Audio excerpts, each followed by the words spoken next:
Stéphane Volo, bonjour. Bonjour. Vous êtes responsable marketing à l'Appel Médical. Alors aujourd'hui, on va s'intéresser à la marque employeur. La marque employeur, mais qu'est-ce que c'est finalement ?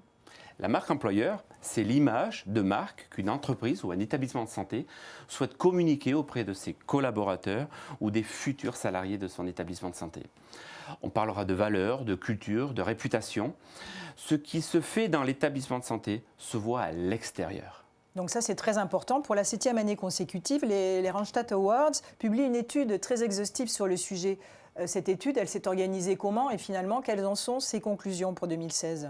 Cette étude est menée tout d'abord dans 25 pays dans le monde, plus de 200 000 personnes sont interviewées et elle analyse l'image de marque d'une entreprise et également son attractivité. Sur les 10 facteurs clés principaux d'attractivité, le salaire en France est pour la 3e année consécutive et le principal élément d'attractivité. Viennent ensuite l'ambiance au sein du travail et également les perspectives d'emploi. D'accord. Alors les perspectives d'emploi, l'ambiance du travail, le salaire, tout ça, ça paraît logique. Mais qu'en est-il des valeurs et notamment pour les établissements de santé où on pourrait imaginer que la valeur humaniste de l'entreprise est quand même prégnante ? Vous avez raison. C'est pour cela que depuis 4 ans, les Randstad Awards font également un palmarès sur les établissements de santé. Cette année, la Croix-Rouge française gagne le prix des Randstad Awards. Dans le désordre, nous avons l'assistance publique des hôpitaux de Paris, nous avons le groupe Vitalia, les établissements de santé de la Mutualité française. Et on constate sur cette étude des Randstad Awards que d'autres valeurs, d'autres éléments d'attractivité sont importants pour les établissements de santé, à savoir l'équilibre entre la vie personnelle et la vie professionnelle, le besoin de formation et également les perspectives d'évolution au sein des établissements de santé. Donc les valeurs sont différentes et les besoins sont différents et on sent bien cette notion plus humaine, plus humaniste des soignants et de ce secteur de santé et de ces secteurs d'activité. Mais plus concrètement, quand une entreprise veut s'engager dans ce type de démarche, qu'est-ce qu'elle doit faire précisément ? Je dirais que la première chose, c'est que c'est une décision d'entreprise, c'est une décision stratégique de l'établissement de santé de s'investir sur le développement de sa marque employeur.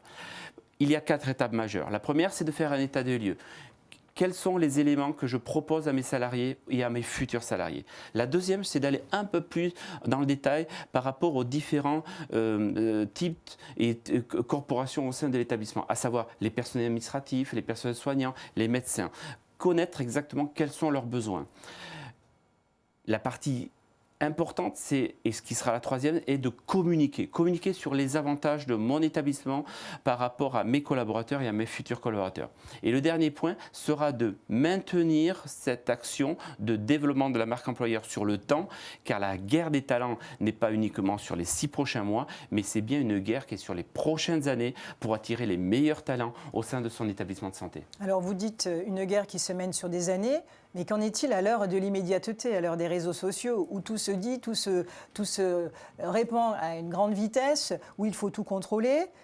Comment ça se passe finalement, la e-réputation pour une entreprise? Parce que ça fait partie de cette démarche. C'est clair. Et tout va très vite sur les réseaux sociaux. Il faut savoir que les collaborateurs sont sur les réseaux sociaux, les futurs salariés sont sur les réseaux sociaux, les anciens employés, mais également les associations d'usagers, tous les partenaires qui gravitent autour d'un établissement de santé sont sur les réseaux sociaux.